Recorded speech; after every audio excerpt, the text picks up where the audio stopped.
Okay, so let's recall that we learned the set cover problem last week. That was one of the examples about approximation algorithms. Do you remember the problem? Okay, so let me quickly remind you. So we have like set y, m sets over universe. Okay, and we want to choose the minimum number of sets to cover all the elements, right? There was a set cover problem, and we saw log n plus 1 approximation, right? Can be achieved by a simple greedy algorithm. The greedy algorithm was very simple, right? So what is that? It's like, at every moment, right, in every iteration, we are going to choose we are going to choose the set that covers the maximum number of the new elements, right? So we want to cover in every iteration, we want to cover the more, like in as many elements as possible, like new elements as possible, right? And there's the algorithm. And that simple greedy algorithm gives log n plus 1 approximation. Okay? I'm reminding this problem because I first want to say that actually the analysis is kind of tight. Okay? So remember that when I say the analysis is tight, this means that the algorithm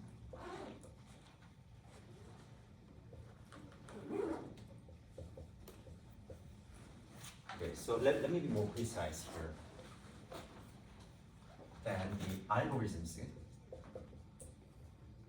cost, right, divided by the optimum cost is log n plus 1 for some instance, right? That's what this means. Okay, so we're talking about specific algorithm. Here the algorithm will be greedy algorithm, we learned. Okay. However, okay, we are not going to show this is tight exactly. We are going to show that this is asymptotically tight. So which means that, okay, I don't really care. I really don't know it's exactly like this. I think we can make it very close, but we are going to show that it is omega log n.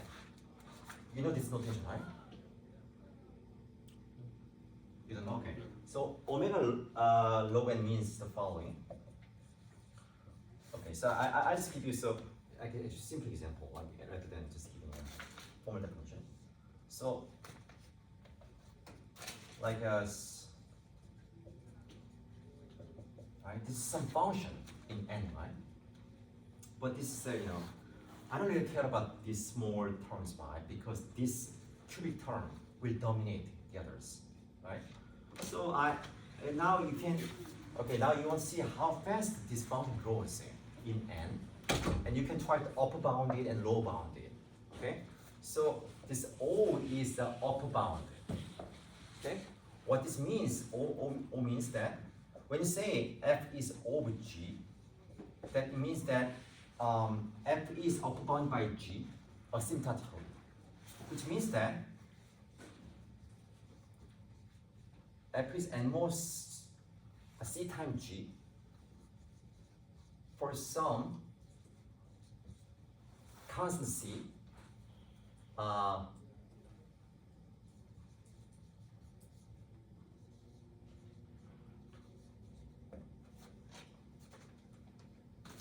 it's bad notation, I'm sorry. So, okay, let's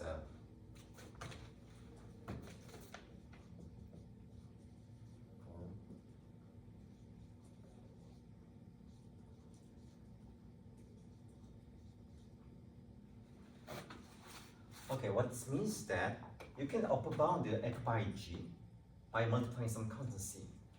Okay? But if n becomes large enough, then this holds true. So in the sense you don't really care when n is small. When n is big, can you say can you bound the f by some simple function, right? So here you can see this, right?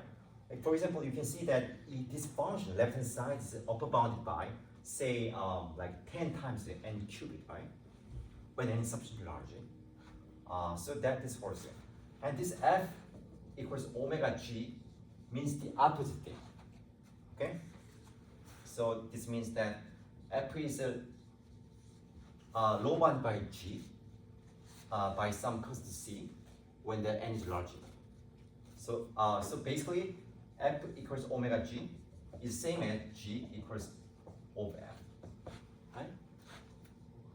I mean intuitively what this means what this means F is bigger than g, right? Or syntactically, right? So that's if you flip this, then you'll get this F is omega g. That's what this means. Okay, so it was kind of some short reminder.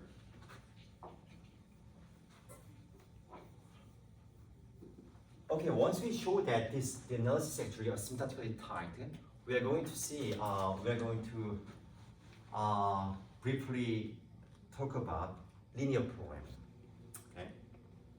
The reason is the following: we are not going to study how we can solve the linear programming. We are going to take it as granted. But linear programming is very useful for analysis, design and analysis of algorithms. We are going to use it for approximation algorithms and online algorithms as course.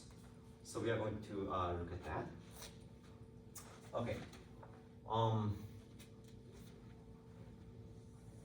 Okay, remember that n is the number of elements.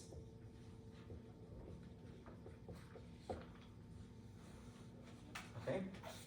So what do I need to do? I just need to show some instance, right, for which the greedy algorithm is not doing so well.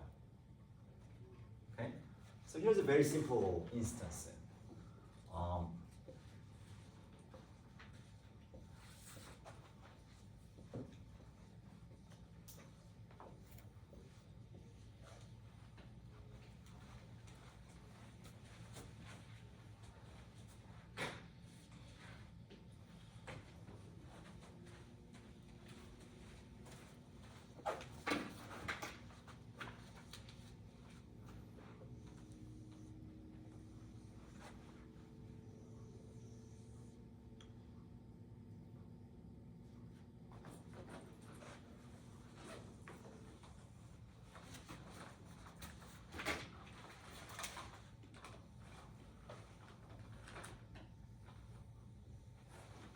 It's just an illustration here.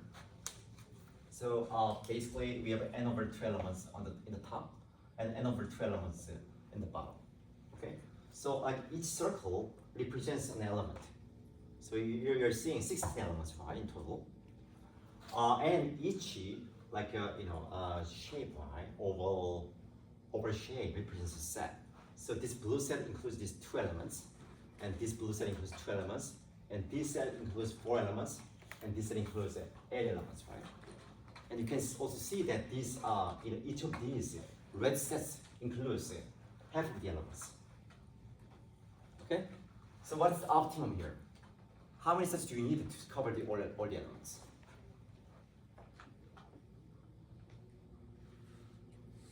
Which set would you choose to cover all the elements? You want to choose a minimum number of sets, right? The red sets. The red sets, right? So you can see that opt is 2 here, right? I mean, this is instance, so let's put this I.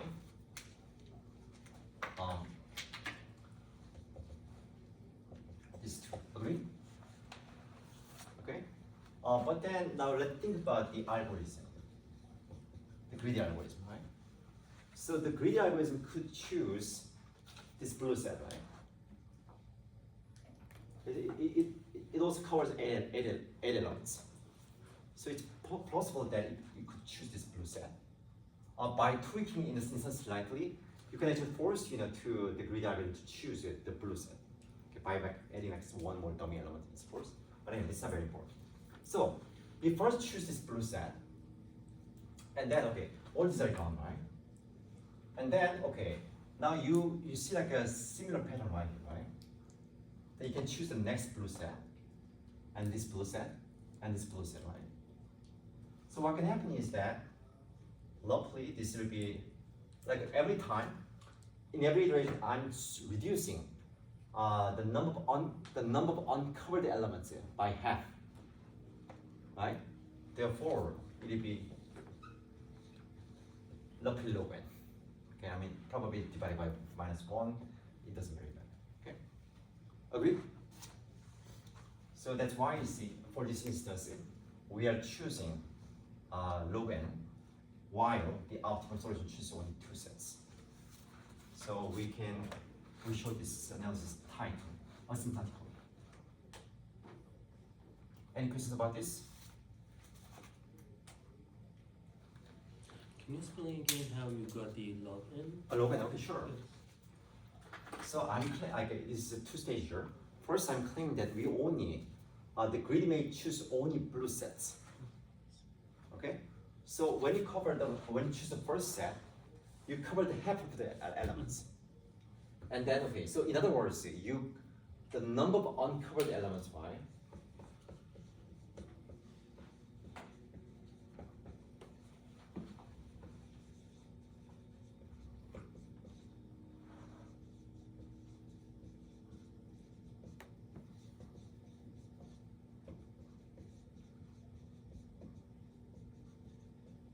so in other words, the number of uncovered elements decreased by 50%. Okay, so n is the first n, and it becomes n over 2, and n over 4, right? Eventually become 1 as opposed, right? So this is exactly the definition of a log, right? Mm-hmm. Because how many times you have divided n by 2? That's like that is log actually n with base 2. Okay? I was swapping maybe it's -1, but doesn't matter because I'm only claiming omega log n, asymptotic. Okay? Low bound. Is that clear? Good. Okay, so let's wrap up. Temporarily wrap up this set cover, and then we are going to cover linear programming and basics. This can be a bit boring, but this is extremely useful and concept. So and also, I'm going slow. I'll be very slow here because it's very confusing. So when you see this concept, it's very confusing.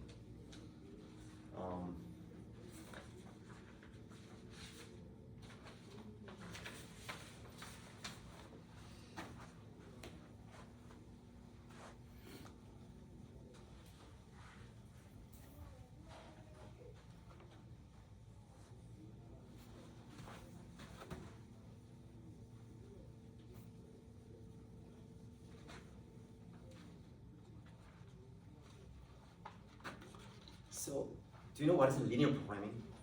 Linear programming. So we'll just do some, let me see, introduction to linear programming. Okay. I'll first write down some. Okay, so let's first see some example because, okay, I'll just write down here, says, so I need some space here. Okay, let's put this here, space here, this is good. Okay, so I think I can use this part. Okay, so let's start with some example, okay, to give it a taste. So let's think about this.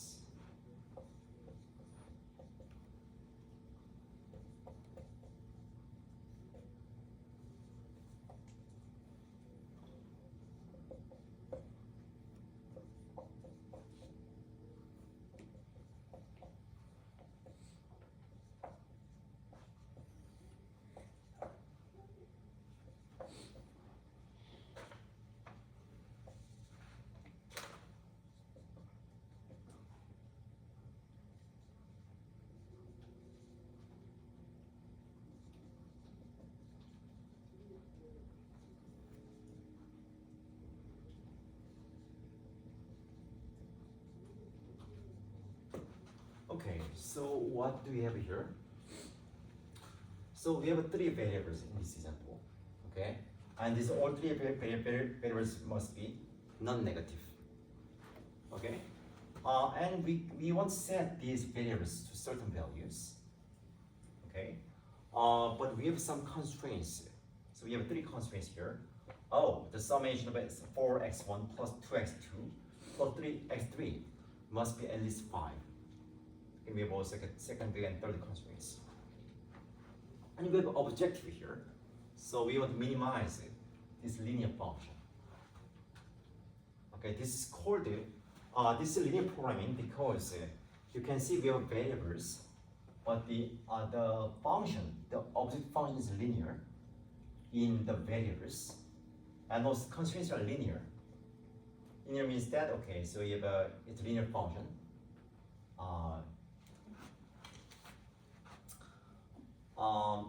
Okay, this is one example. So let's. I'm not going to explain how we solve this linear problem, but we can solve.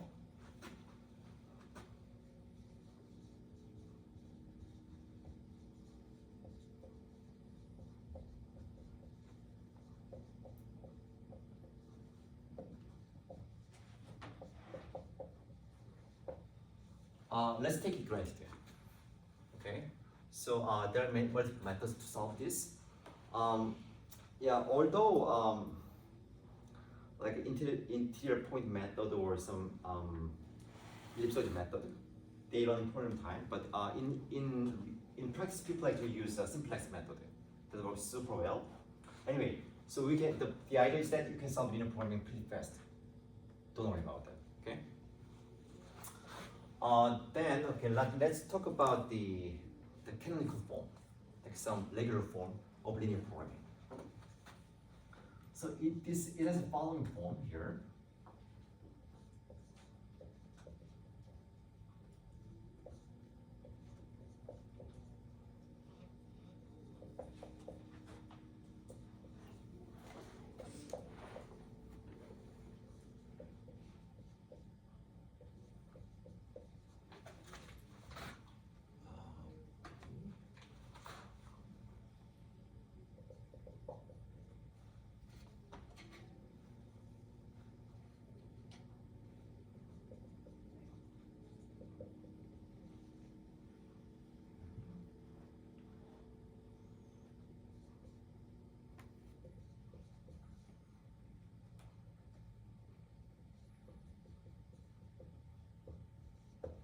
Okay, this is called a canonical.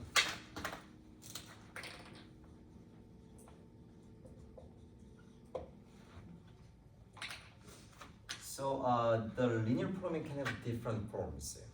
So for example, it can be as long as the linear, as long as you have a like a linear function. I mean, you can even have this equal to this fine. Okay, or I mean, if you want to, you can have something like this. X2. This was fine because both sides are linear functions. Okay, but what you're saying is that okay, think about any arbitrary linear programming, but you can just rewrite it into an equivalent form, which looks like this. That's why we call this canonical form. Okay, so let's look at this here. So we have n variables here, x1 through xn. They all have to be non-negative. And furthermore, we have some constraints. We have m constraints here. So if this is confusing, this you can also maybe this will be a little better. So you can interpret this as if you look at this as a matrix, right? Then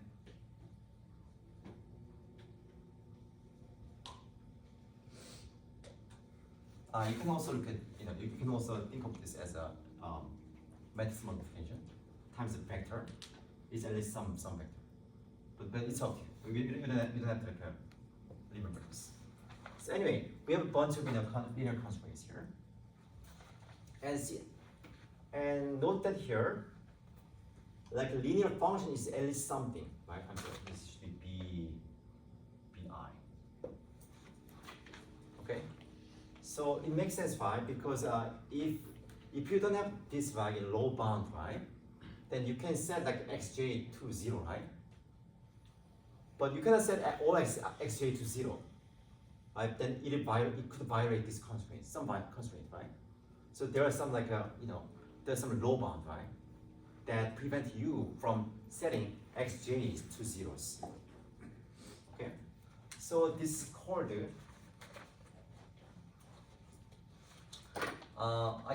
later we are going to see that we can capture secable problem using this formulation, and sometimes it's also called covering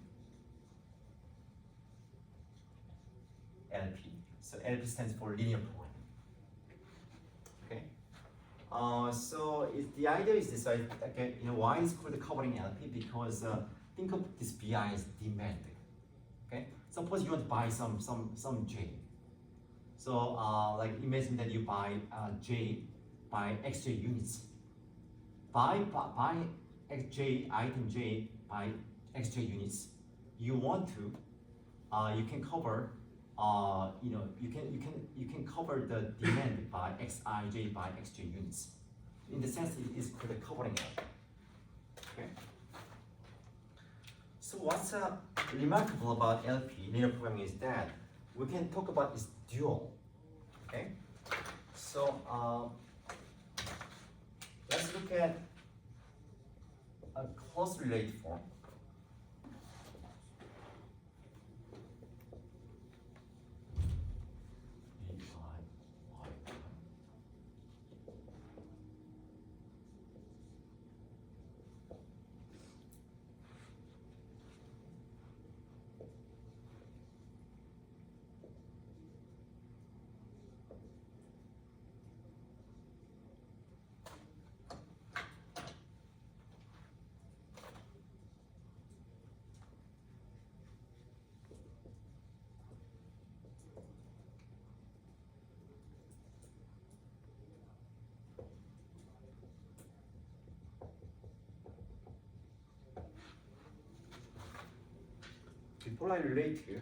Before I talk about how these two are related, let's first let's first do some sanity check here. So let's see. I'm not going to prove this, but I'll try to give you some high level reason why we can express any linear programming into this form, this canonical form. Okay. So first of all, like suppose you have like some maximum version, right? Oh, I have a say.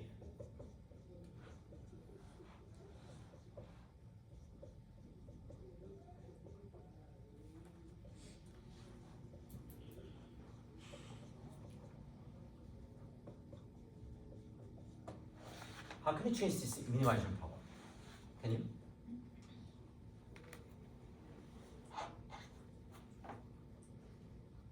Suppose we have this linear programming. This linear programming because you can see linear objective, linear constraints. Okay, but suppose how can I make this into canonical form?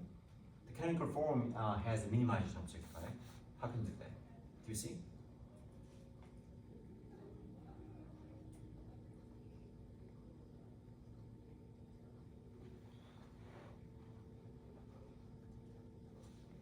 Okay, because this is warm up. So let's just, I give you the first answer here.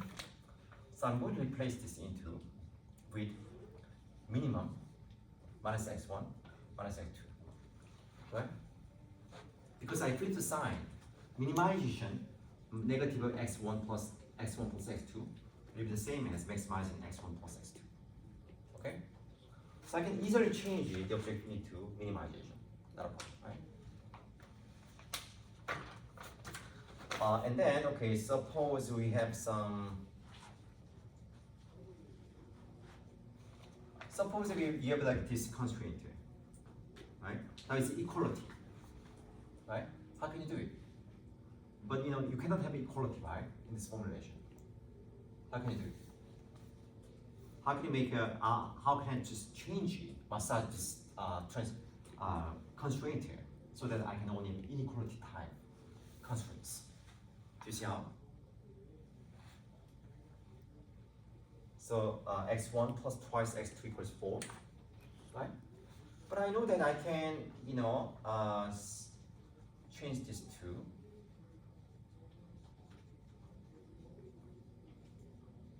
right? It's at least 4 and most 4, therefore both sides must be equal, right? And then okay, then you may say, hey, this doesn't look like this, right? But it's easy. I'm just gonna put it aside.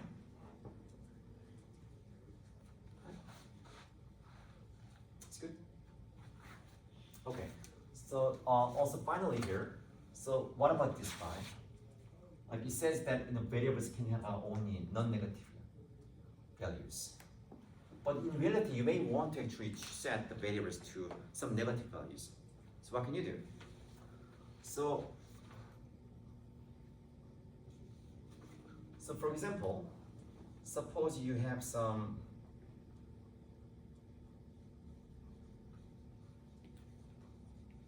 suppose your variable, say x1, is unbounded. Suppose it can have any value, negative -2, -5, or 2, okay? Then what you can do is this.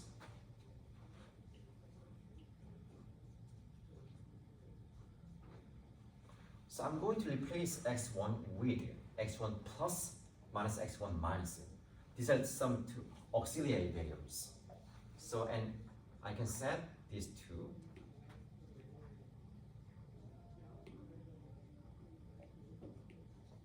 Right?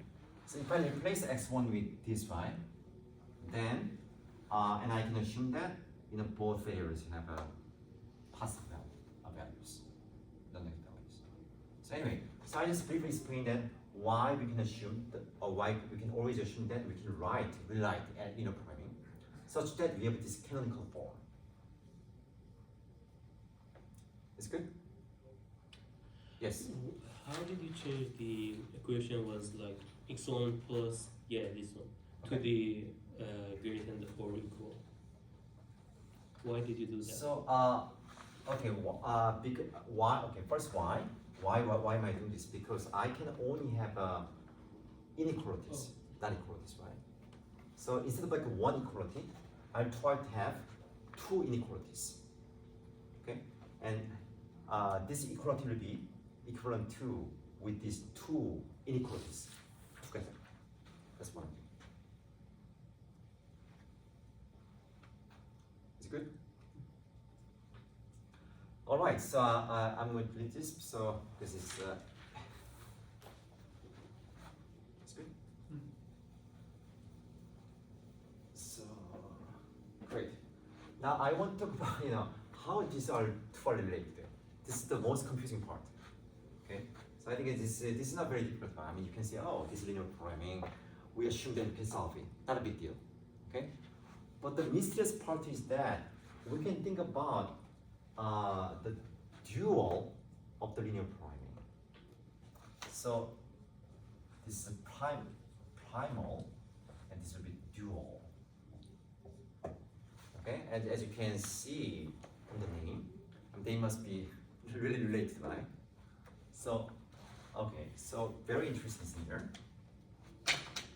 First, it was minimization in the primal, but now we have a maximization.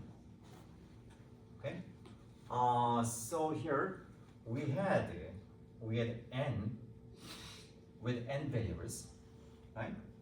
But now we have n constraints. We have n variables in the primal, but we have m variables in the dual. Okay, and you see that all like these numbers, right? I mean, Cj appears in the objective now, in the primal, but Cj will appear in this, in the constraints. So what is really going on here, right? So this is a kind of a mysterious part. Okay, I can just write down what it really means and supports, but okay. So I guess for now let me just say this. So if you give me any linear programming in this canonical form, I can derive it. By this formula, I can derive the dual. So if you give me a primal, I can give you a dual. Mechanically. You know, oh, CJ equals here and AA equals here, and you can do that, okay? But we'll see that there's a better way to do this soon. So hold on. And then now the remarkable thing is the following. So let's call this a primal and this is dual. And then you can think about the objective, right? What's the optimum solution to this linear programming, right? So let's call primal.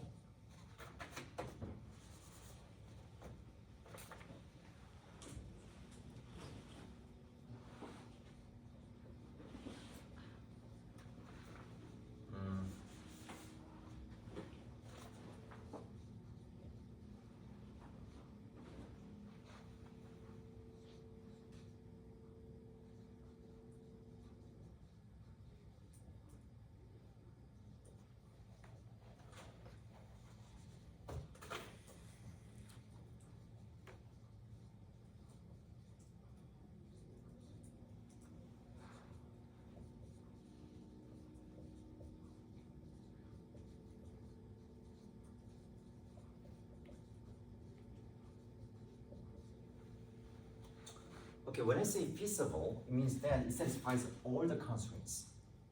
Okay? Among all the feasible constraints, I want to find the one that minimizes the objective. Right? So what this means is the following, right? So let's think about the primal LP objective, right? For any feasible X. Okay? That is low bounded by any dual a dual LP objective for any feasible Y. So it's kind of strange, right? Because see, this is minimization version, right? So if I just draw this picture, right, it'll be so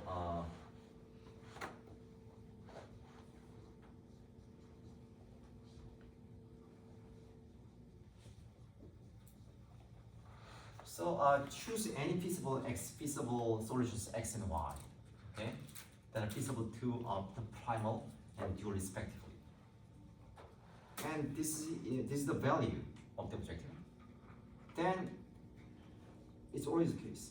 Primal is always bigger than, no smaller than dual. This is called a weak duality. Okay. And surprisingly, what's more surprising is that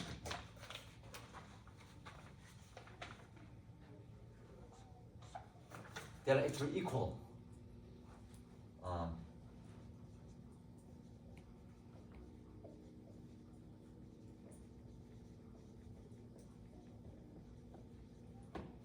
This is I should see. So.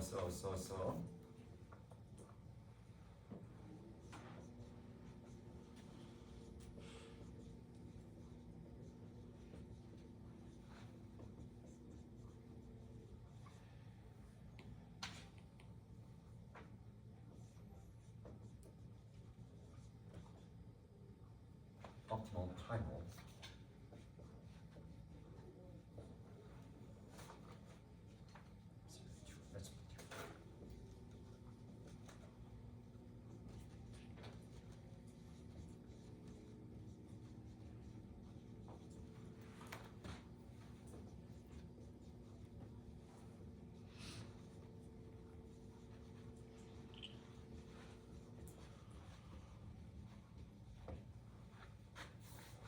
So as long as the primal and dual NPs are feasible, feasible means that it is some solution. Okay, there's some solution that satisfies all the constraints. As long as both linear programs are feasible, then the optimal dual objective coincides with the optimal primal objective.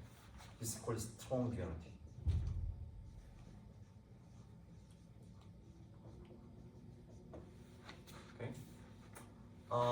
We are going to see today in today's lecture. We are going to prove that we could duality.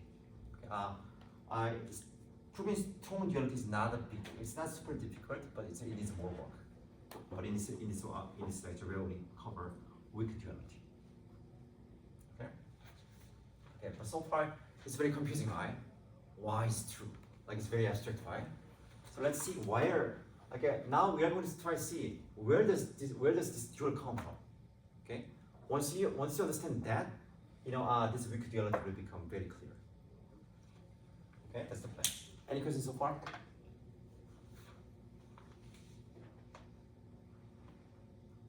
To recap here, weak duality means that the primal is the minimized version, right? Is always as big as any dual objective. Strong duality means that they are equal, right? So for some x and y, then the objectives equal.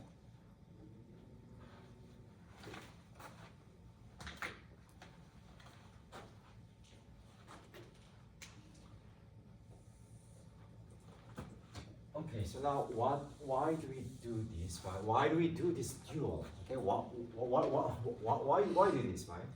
So,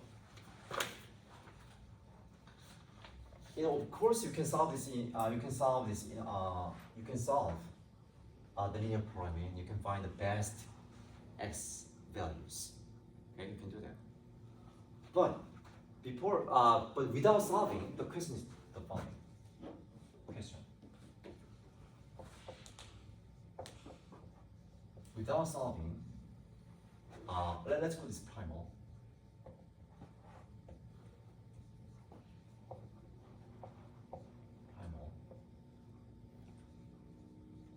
Can we? Also, this is called like primal star. Primal star.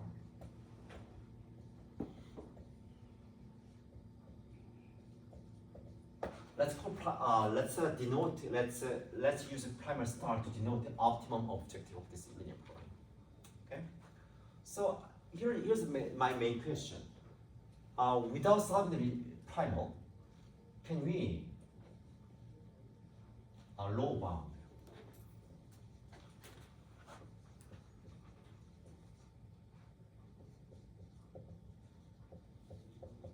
Its optimum objective. Okay. I'll first make a very simple observation, and now maybe you can tell me why it is correct. So my first claim is primal star must be non-negative. This is why? I didn't solve the linear programming, but I can immediately see that why this is the case. This is why? Because it is among the constraints. So. This is why? Yeah. So all variables must be non-negative, right? So if you think about any feasible solution, the object must be non-negative. So I can see this is true, right? Immediately. Agree? Yes? Okay. But now I can do better actually. So this is the first step here. But let's try it better. Right? So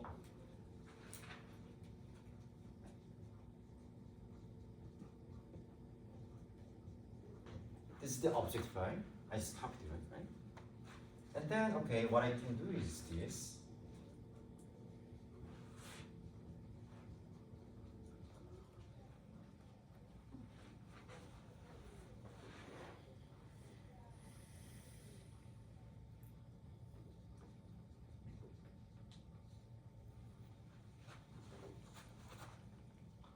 I also claim that I can observe this following, right?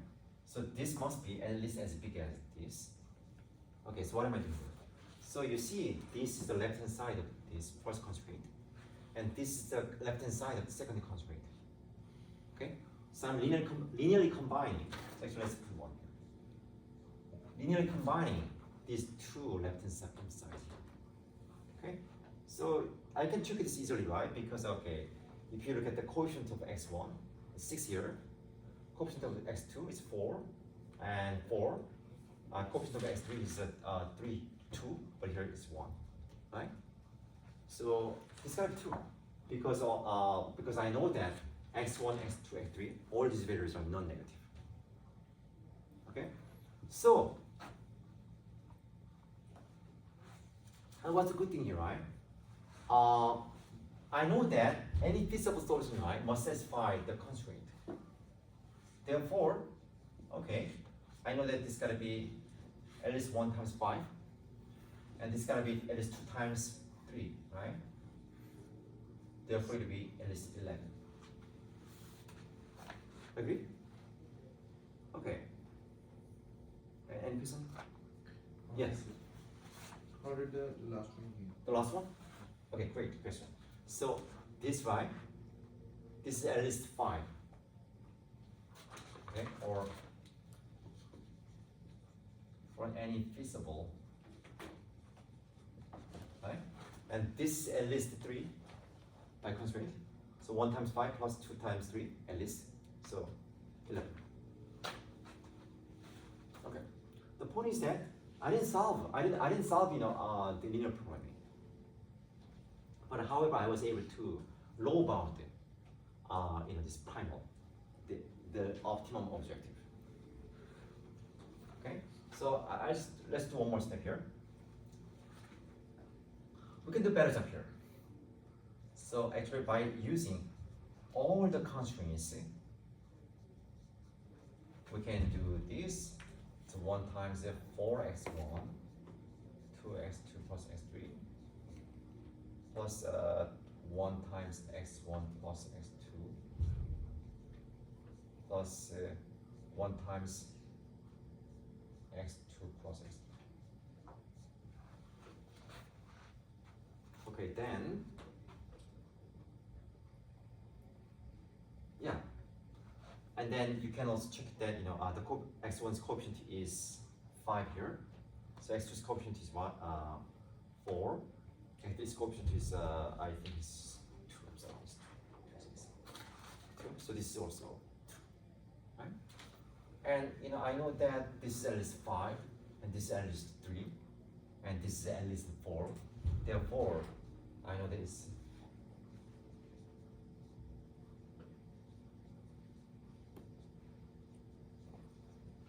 So I can low bound. I can get a better low bound. Okay, so far good. Then here's a question. Okay, so this was kind of ad hoc, right? I just kind of guessed it. Okay, what I'm trying to hear? I'm trying to find the best linear combination of these, right? So that I can low bound it. I can get a better low bound of this primary star. Okay, so let's try the following. Then I can try this now.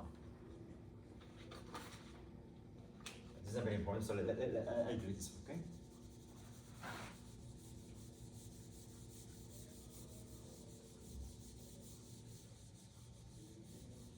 Then my approach would be more systematic. So 6 times x1 plus 4 times x2, 2 times x3. I want to low bound this by linear combining this by. So I'm going to define some coefficient, like linear multiplier for every constraint. So let's put like y1 and y2, y. Okay, I'm going to multiply this by y1.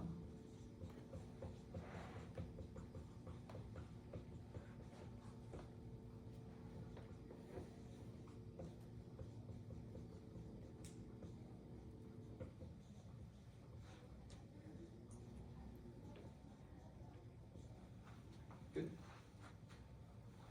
Okay. Then if I can ensure this y, I need to ensure this y. But if I have this, then what is this? Is 5 times this is at least 5, right? So 5 times y1 and 3 times y2, and this is at least 4. So 4 times y3, right? Okay. So how do I guarantee this, right? Okay, look, I don't know these x1, x2, x3 values, right? because I didn't solve the linear problem yet. So I want to make sure that this holds true for any x1, x2, x3 values.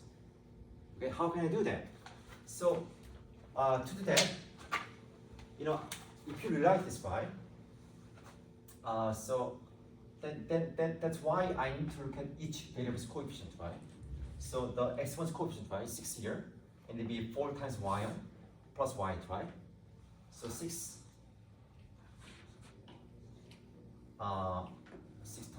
is at most, at least 4 times y1 plus y2. So 4 should be at least twice y1 and the y2,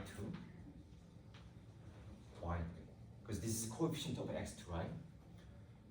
Likewise, the last one, 2. So I'm going to compare x3's coefficient, 2, and what is this? y1 and y3. Okay, to guarantee this, I want to satisfy these constraints. Okay, and what's my goal here? I want, without solving, I want to get a better low bound. Okay, because see, look, basically this is my primal, right? This is my primal LP. So I want to get a better low bound. If possible, I want to get the strongest possible low bound. So I want to maximize this value. Okay. So let's just let me just copy this here. So what I get is I want to maximize 4 times y1, 3 times y2, and 4 times y3. And so, okay, 4 times y1 plus y2 is n more 6. And then twice y1, y2, or y3 is n minus 4. And y1 plus y3 is n minus 2. And of course y1, y2, y3 should be 6. Okay? This is a dual. Okay? So it looks complicated, right? But it's not really, right? Because see, for every constraint we are defining a dual variable. Okay? And when you define a dual variable, like what do you do? 5 times y1 and 3 times y2, 4 times y3. That goes to the object in the dual. Okay? And also you see, now you can see where this comes from, right? Look at the coefficient of this y. 4 times y1, y2 is n more 6, right? Twice y1, y2, y3 is n more 4. Okay? Yeah, that's what's really happening. So okay, in general, if you have an m because we are defining, let's do same thing here. So for every constraint here, we're defining a dual variable. Okay, so y bi times y, the summation y, that's the dual objective. And then if you compare, if you compare this is really what you are doing, right?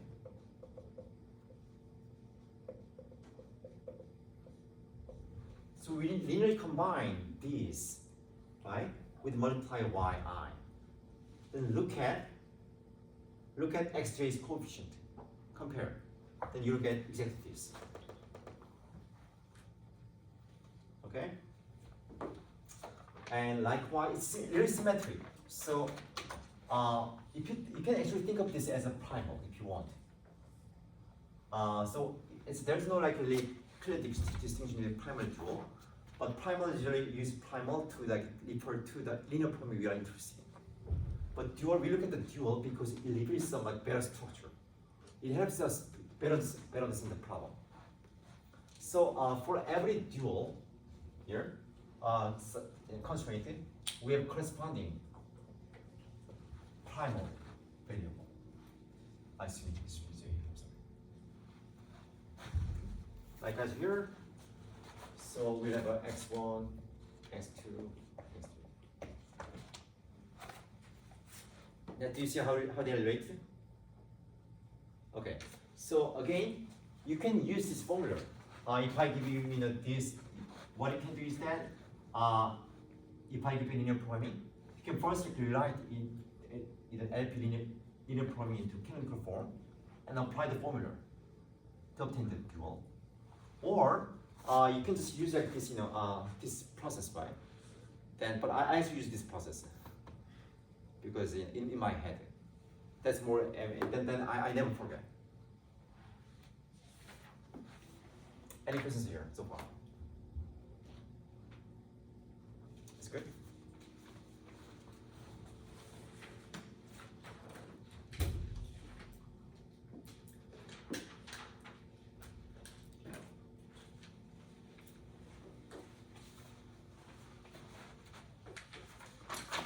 Okay, now let's try to show that this weak duality. It's not difficult at all, actually. Actually, just kind of you see why it's true, right? From like how we derive the dual. But let's see the formula.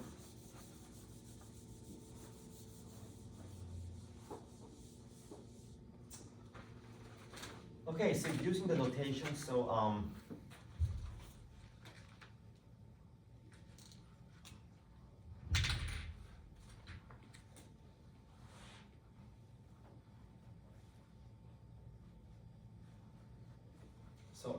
let me write this here using notation for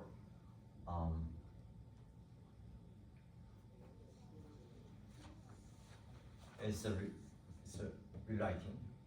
In other words, for any feasible solution x to primal and for any feasible solution y to dual, we have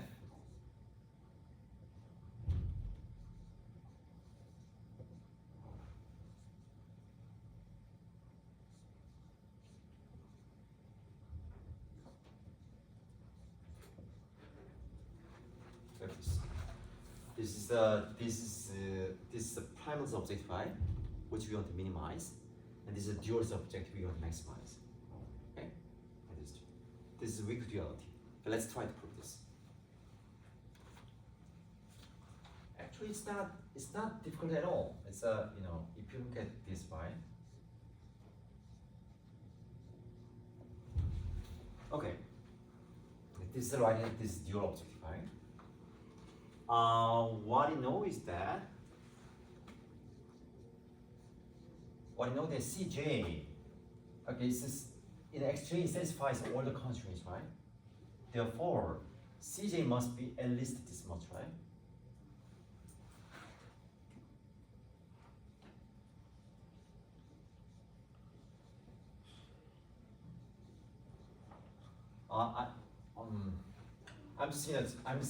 I'm just omitting this m and m like n, okay? But you can see it what I'm doing here.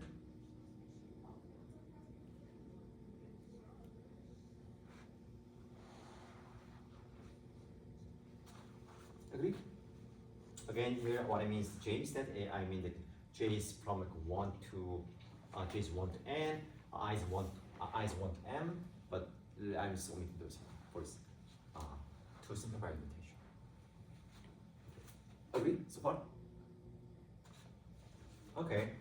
Now what do I do, right? So let's try to, okay, so I mean this is of course the same as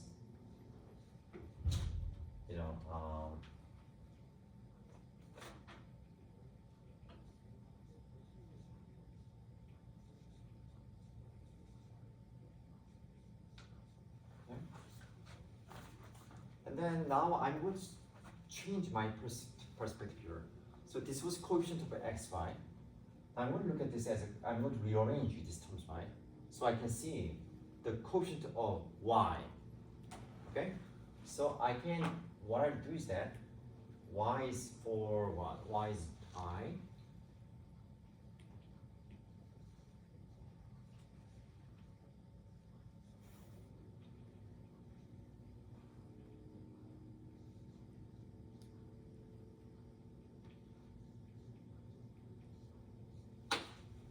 Okay. And this is feasible, right? X is feasible solution to the primal. Therefore, this is low bounded by bi.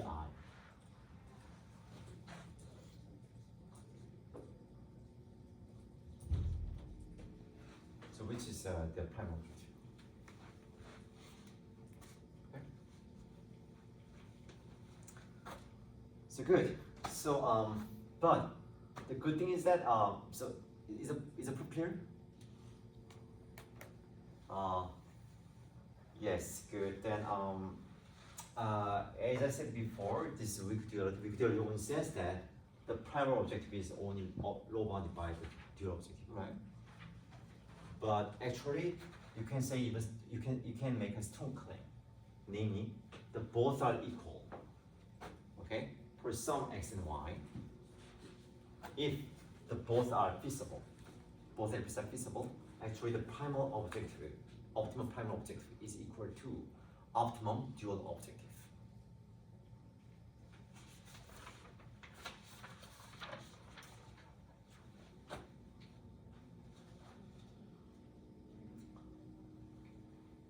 Okay, so before like writing down the next claim, so let's see, like let's assume that let's take this as a granted, right? And the question is that when does actually this is kind of nice, right? Because if you believe this is strong duality, right, then it kind of gives you like a kind of simple proof that your solution is optimal, right? Like what can you do? You just need to construct x and y. Okay, you have x, right? But now you just need to find y such that the both are equal, right? Then you can convince yourself that, oh, this is optimal to our solution. So you can easily verify that your solution is optimal. Okay.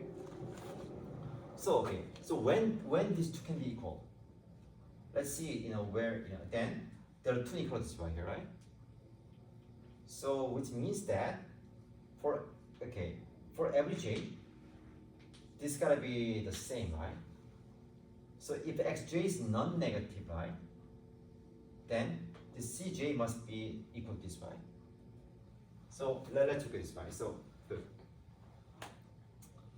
So yeah, so fxj, this is non-negative, then this must be, the inequality must be hold true with equality.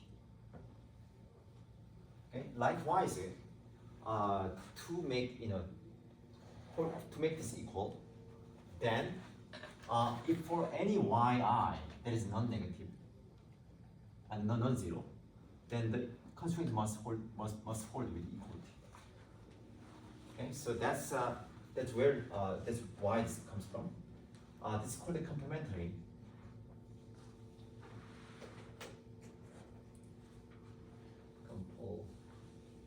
Complementary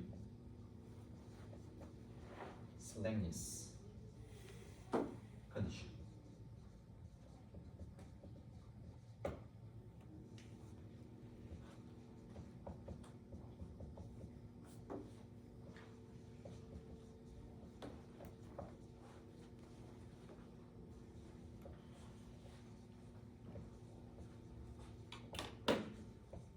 Suppose x and y are feasible primary and dual solutions. Okay, then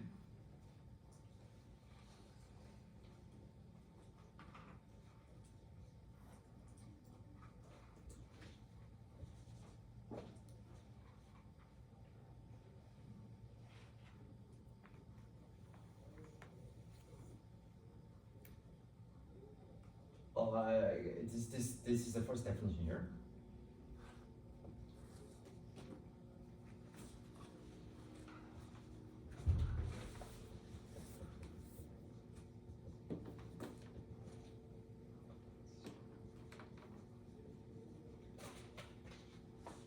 Let's just CSC. If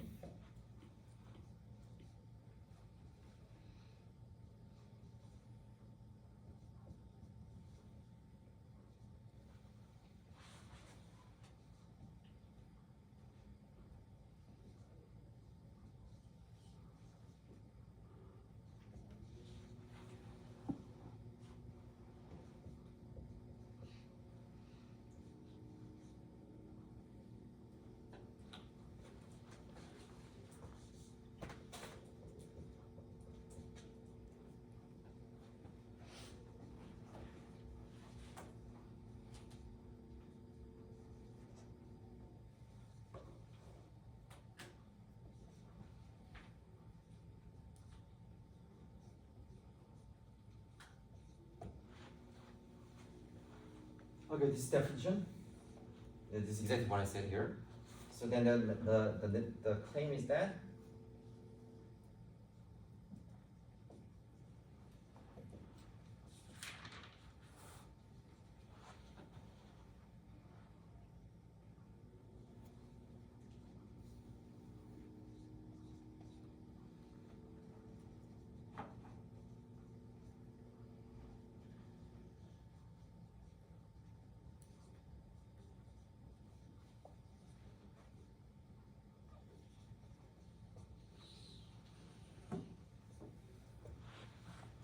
that means that so they are x and y optimum solutions, primary dual solutions. If and only if the x and y satisfy these conditions. I mean, it just comes from it, right? So the point is this, right? So if you give me x and y, I can easily check that if they are optimal or not. Okay, without solving linear programming, I can check it easily. You can verify the optimality. That's why it's so powerful. Okay? So if you look at the textbook, so I'm following the text, and you can just see syllabus. I'm following the textbook appendix. It's really very, it's amazing, amazing good chapter. And there are other cases where the linear problems may not be feasible. Okay, and then you can, it has some big memo. You can check it if you're interested. But in our case, we've been mostly interested in feasible linear problems, so I'm not going to cover it. Any questions so far? Good. Okay, so then let's take a break here.